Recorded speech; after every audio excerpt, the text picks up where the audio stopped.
Smile Abdul Salam, BeatsBoxingMayhem.com, here with trainer Kevinn Cunningham.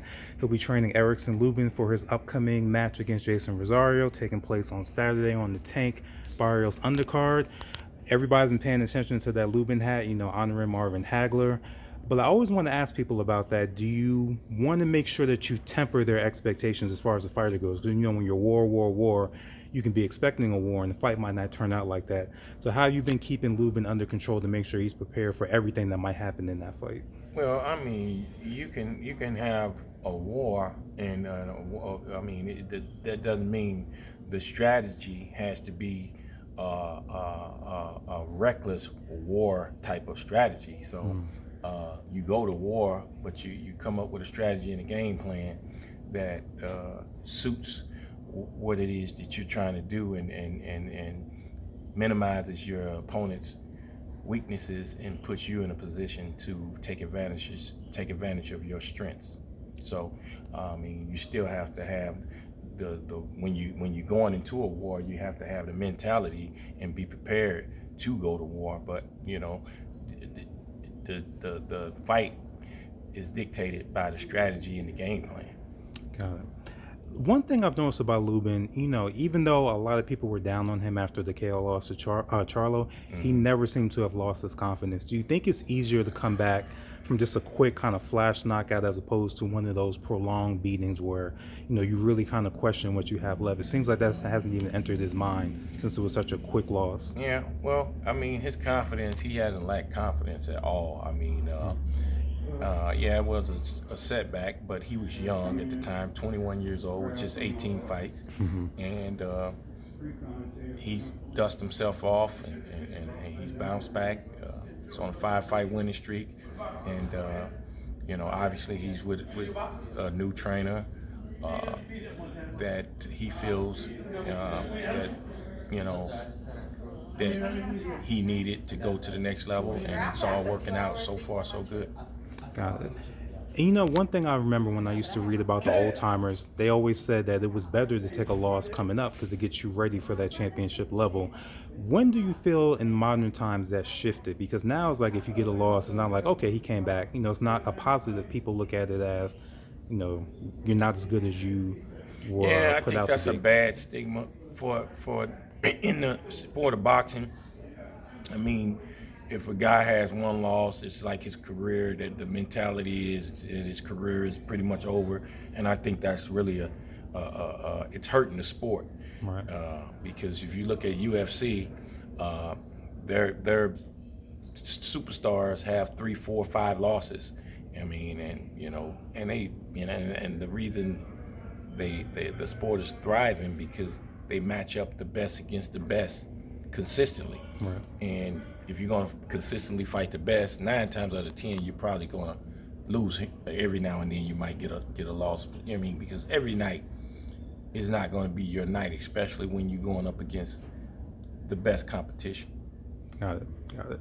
Now, I've been in boxing media a little bit over 10 years. When I started out, Cory Spinks was on top. So one thing I've always wondered about, there was talk of him potentially fighting Mayweather at one point. It happened really quickly at 154, didn't go through. I always thought that was a very intriguing fight, especially if it was going to be Mayweather's first fight at 154, to fight somebody that tricky. How would you have game planned for him if that fight had taken place with Cory? Well, obviously you'd have to match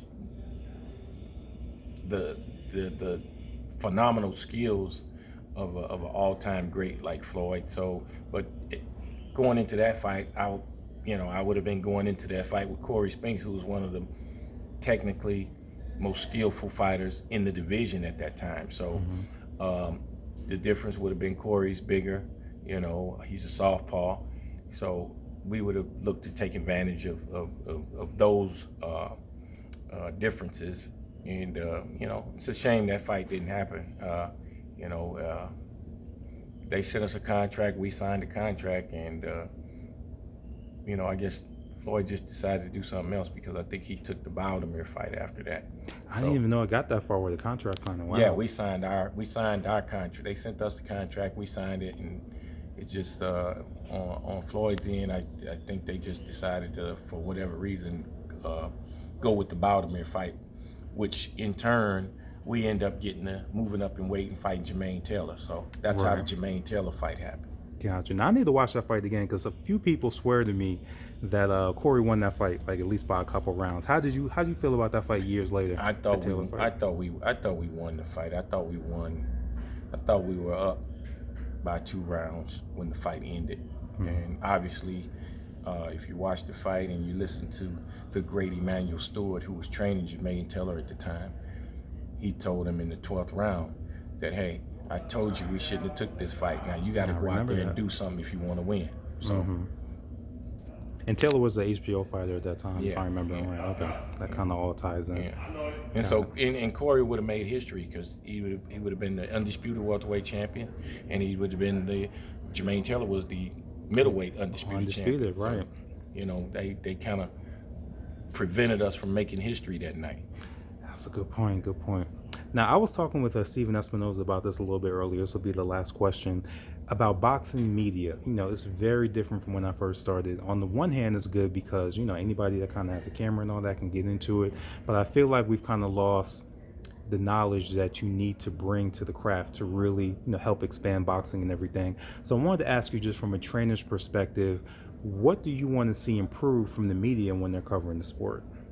I think some guys in the media kind of really don't do the sport any justice by talking down on the sport and talking about the negative aspects in the sport as opposed to, like, in the NFL, the NBA, you never really hear their commentators talking down on the sport, you know. So I think that we need to, you know, kind of get rid of, you know, that type of thing from a commentator standpoint, from a media standpoint.